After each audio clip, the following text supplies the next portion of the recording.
4x4 used to be very different. Back in the day, the main method used was not Yao, but reduction.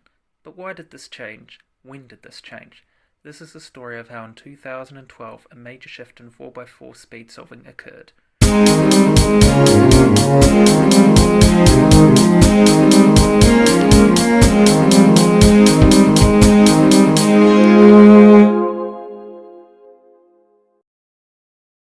Robert Yao first proposed the Yao method on September 2nd, 2009 in the speed-solving thread 4x4x4 cross-plus reduction idea, where instead of solving all the centres and then all the edges, you instead solve 3 cross edges after the first 2 centres and then solve the remaining 4 centres using R, R-wide and U-turns, and then solve the remaining edges so that you get a cross skip in the 3x3 stage in every single solve.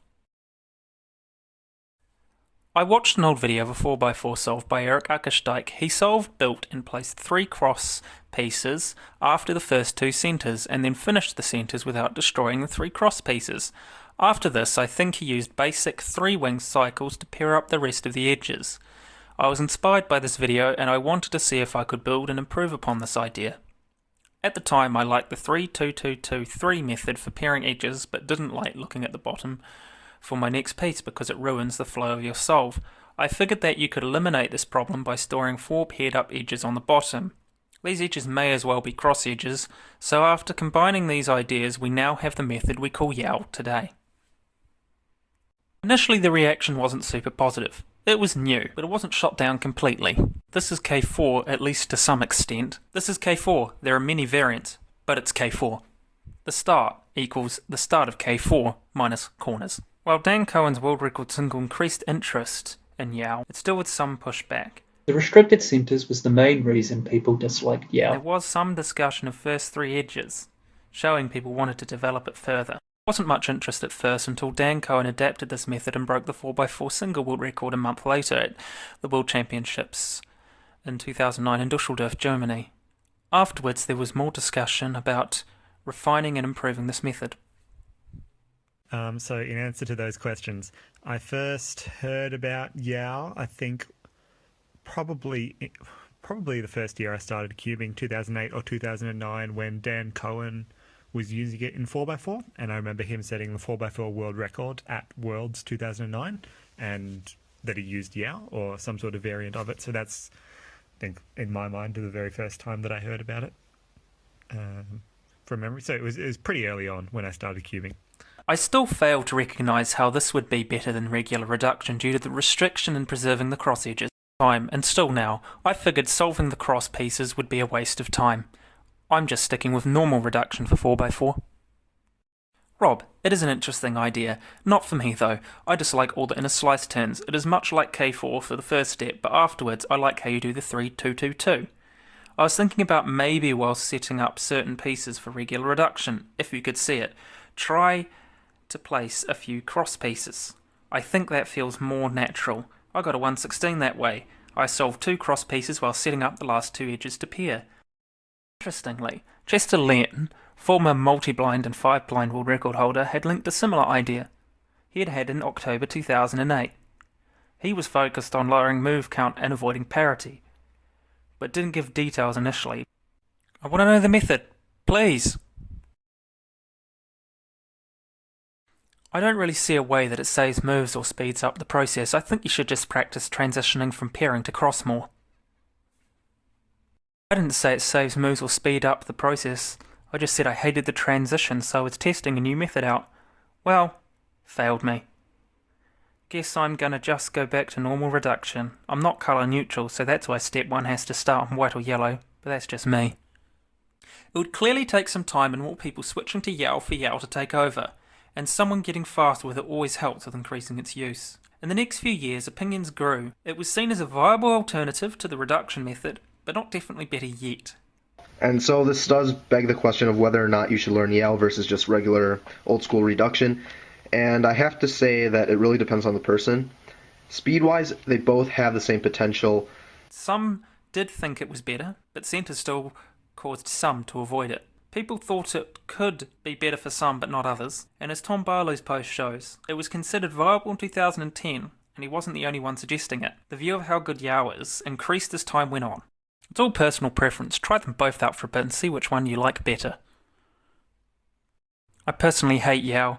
I can't get the hang of getting the last 4 centres while keeping the partial cross intact. I like reduction in K4 once I learn the algs.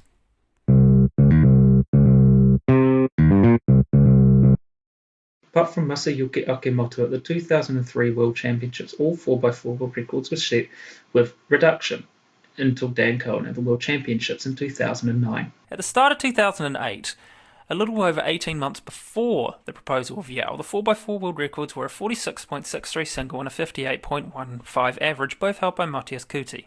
This would not last long. On February the 2nd, 2008, Erik Ackersteig broke the world record average with a result of 57.15. He later improved this a fortnight later to 54.71 and then finally to a 53.99 on April the 5th, meaning he improved the world record average by 4.16 seconds in the space of 2 months.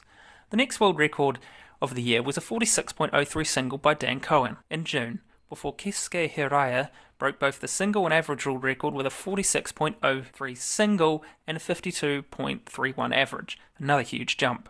But not to be outdone, Erik Ackersteig just 21 days later took the single back with a 43.72, and then on September the 6th got a 49.03 average, the first sub-50 average in WCA history for 4x4. In the same average, he improved his single with a 41.31. The year, Yumi Tabuchi broke the single with a result of 41.16 seconds. 10 world records, 5 singles and 5 averages set by 4 people. 4x4 had only had 4 world records in the 2 previous years, and it was the most world records in a single year at the time, exceeding the 8 of 2005. The single went from a 46.63 to a 41.16, a 5.53 second improvement, and the average went from a 58.15 to a 49.03, a 9.12 second improvement. In 2009, Erik Ackersteig started early with a single and average world record at Aachen Open 2009 on January the 10th, with a 47.94 average and a 40.05 single, so close to sub-40. Then in April, he got a 39.84 single, the first sub-40 in the WCA. Later in May, Han Zhongqing broke the world record average with a 45.85 average. Then in August, Shuhei Omura broke the single with a 39.28. Later, on August the 22nd, 2009, the average was broken twice at 2 different comps. Han Chongqing gets a 43.43 at Taiwan Open, and Haizhu Zhang, designer of the Chifeng 3x3, got a 45.32. Now, the schedule data is unavailable from comps this old, and Regulation 992 states that all results of a round considered to take place on the last calendar date of the round. If the regional record is broken multiple times on the same calendar date, only the best result is recognised as being the regional record, and this was introduced in 2013. Therefore, this occurred before it. Then at the World Championships, Dan Cohen breaks the single world record with a 36.46, a nearly 3-second improvement, and more importantly, the first Yao world record. This is the last world record of 2009 for 4x4. But greater cubing would change forever in 2010. But despite Felix Zemdegs coming in on the scene, he would not dominate 4x4 nearly as much as he would 3x3 or 5x5. January the 30th, 2010, Australia had its first competition, and a young Felix Zemdegs broke his first world records. First is the more famous 9.26 3x3 average world record. The other was a 42.01 second average. Then in July, at the New Zealand Championships 2010, in the 4x4 finals, he beat the world record single, getting a 35.55. But it wouldn't last long, because the very next day, Haizhu Zhang got a 35.4. Then in September, Erik Ackersteig took back the average world record for the last time to get a 41.29, and then Haizhu Zhang got a 40.86 average a month later. Then at the inaugural Asian Championship in Thailand, just a week after the last average world record, Felix took back the single twice and got a 34.72 and then a 34.41 in a later round. But October wasn't done yet. Giovanni Contrari got his first world record with a 40.67 average. Then, just under a month later, to round up 2010, Felix breaks the 4x4 average again with the first sub-40 average at 39.73, and then proved it to 35.8 in a later round. He also got a 31.97 single too. 2010 saw 11 world records, the most yet, 6 averages and 5 singles, 7 by Felix, and a total of 4 people breaking the record. In fact, the average world record in the end of 2010 was faster than the single at the start of 2010. While Felix was certainly pretty dominant in 4x4, he wasn't quite as dominant as he was in 3x3. The first world record of 2011 was the 4x4 single broken by Sebastian Weyer in April. He becomes the second Yale user to get a world record, which was 31.66. Then in May, June and August, Felix breaks the single 3 times with a 31.05, 30.88 and a 30.28 at 3 successive comps. Then Dan Cohen comes back and sets the first Yale average world record with a 35.54, and only a few weeks later Giovanni Concheri gets a 35.52. Finally, Felix gets 2 world record averages, a 35.33 and a 35.22 average, because back then you could get the world record average in 2 successive rounds on the same day. Then, to round out 2011, Mats Volk gets a 30.02 single, another Yale world record. Now we reach 2012. Felix Mdeggs breaks the average world record with a Diane MF8 4x4 in Redux for the last time, getting a 34.82 second average. Then in April, Mats Volk gets the first ever sub-30 single in 4x4 with a 26.77 and a 33.57 average with Yao. Then in June, Sebastian Weyer smashes the world record average with 30.81 second average, which if he had gotten that as a single would have ranked him 5th in the world. He broke the previous average by 2.76 seconds. The reaction at the time was big. This world record convinced people to switch. After this world record, Felix switched to Yao, which he later broke the 4x4 world record single with, getting a 26.75. And then in December, Sebastian Weyer broke the average again with a 29.17, truly showing Yao was better than Redux.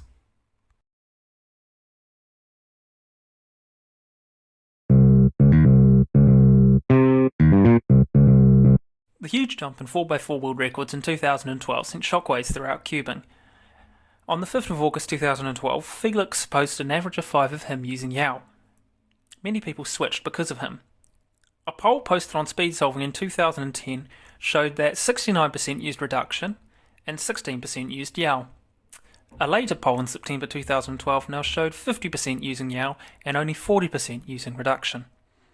In terms of when I realized it was better, it was pretty much once I saw Sebastian and Mats getting better than me at 4x4.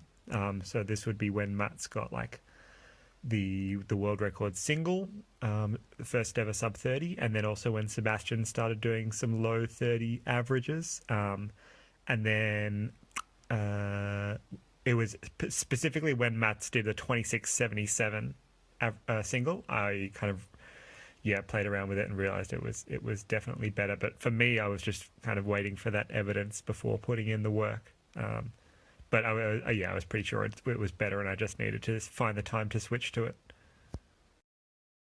To switch to Yao and 4x4 probably took me, I would say like a month or so to get back to my original averages, and then a couple of months to significantly surpass my previous averages with reduction. Nowadays, you'd be hard-pressed to find a reduction user. By 2013, everyone competitive was using Yao 4x4, Kevin Hayes holding out the longest. In order to see how Yao became dominant in such a short time, let's look at the methods people used by going through the 2011 world rankings. Felix Mdeggs, reduction. Giovanni Concheri, reduction. Dan Cohen, Yao. Mats Volk, Yao. Sebastian Weyer, Yao. Yu Nakajima, reduction. Yumi Tabuchi, reduction. Vincent Harando Utomo, reduction. Eric Akastike had switched to Yao by 2011. Now looking at the 2013 world rankings, you've got Sebastian Weyer with Yao, Felix with Yao, Mats Volk, Yao, Kevin Costello III, Yao, Yu Nakajima, Redux, Chong Hao Chang, Hoya, Giovanni Concheri, Yao, Ro Hessler, Yao, Dan Cohen, Yao, and Vincent Hernando Umuto is still using Redux. Reduction has all but disappeared from the top level solvers.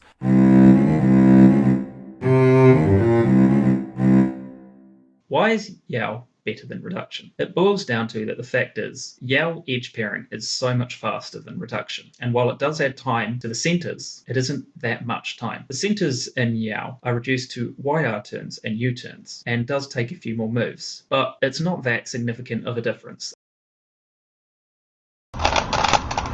which makes it really fast because you don't have to worry about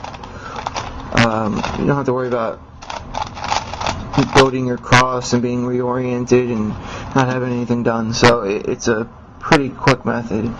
Now the benefit of using Yao is that, like I said, once you're done with reduction, you already have the cross solved, so you can directly go into F2L. That's something that you can't do with reduction. And like I said, a lot of things happen. A lot of things just magically get put together, and you get a lot of really nice cases. Things happen where you can get really good solves, and lots of things get paired up. Yale took over 4x4 in 2012, but what about 5x5? The restrictions and centres increases as the cubes get bigger and bigger, so the increased relative loss relative to reduction on centres and gain you get from the edges will reach a point where the centres add more time than you save on the edges. But where this point is remains to be seen. Kieran and Timon have used Yale 5x5 and above to great success, and Yao 5x5 is growing in popularity. Other people have started using Yao on 5x5 and bigger cubes. I'm going to tell you why I don't think really that Yao is going to take 5x5 plus by storm the way that it did 4x4. So obviously a lot more people are starting to switch to Yao now, and there are two things to really keep in mind when you're talking about the Yao versus Redux debate, and that's centers and edges. So obviously Redux is better for centers, Yao is better for edges. I think that's something that most people will be able to agree on. Yao does sort of impede on your centers quite a bit, whereas Redux doesn't. But on the flip side, edges on Redux can be quite inefficient and can be quite a pain in the backside, really, especially when you compare it to Yao. I don't think the centers impede on the overall solve to the point where you're not able to make them up to edges. I think one day, perhaps in the next 5 years, someone will break a 5x5 to 7x7 world record using the method. Top cubers such as Kieran and Timon are already pushing the method to its limits. Currently, Timon is ranked third in the world for 5x5 average with an average of 42.35 and is only 0.26 away from Felix, who is currently ranked second with an average of 42.09. In terms of switching to Yao on 5x5,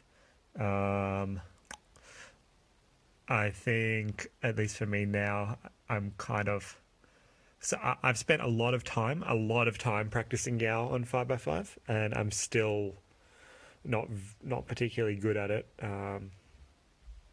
So that's one thing. I suppose from what I can see from guys like Kieran and Timon, I guess I would say it has potential to be better than reduction, although I'm not 100% sure, but it would probably take, what would it take? Like a sub 40 average from Timon or something like that. Then I would really have to think about it. But I also know how much work it would take to get back to my original averages, and so that's something I'd have to think about as well, whether I want to spend the time doing that or just do 3x3. Yao for 5x5 has been growing in popularity. The lack of comps in 2020 certainly could have helped, but the good results people have with it help too. It seems Yao is likely to take over reduction in the near future. Felix seems to have switched now too. It remains to be seen what will happen in the future, but I predict big things for Yao on 5x5 and above.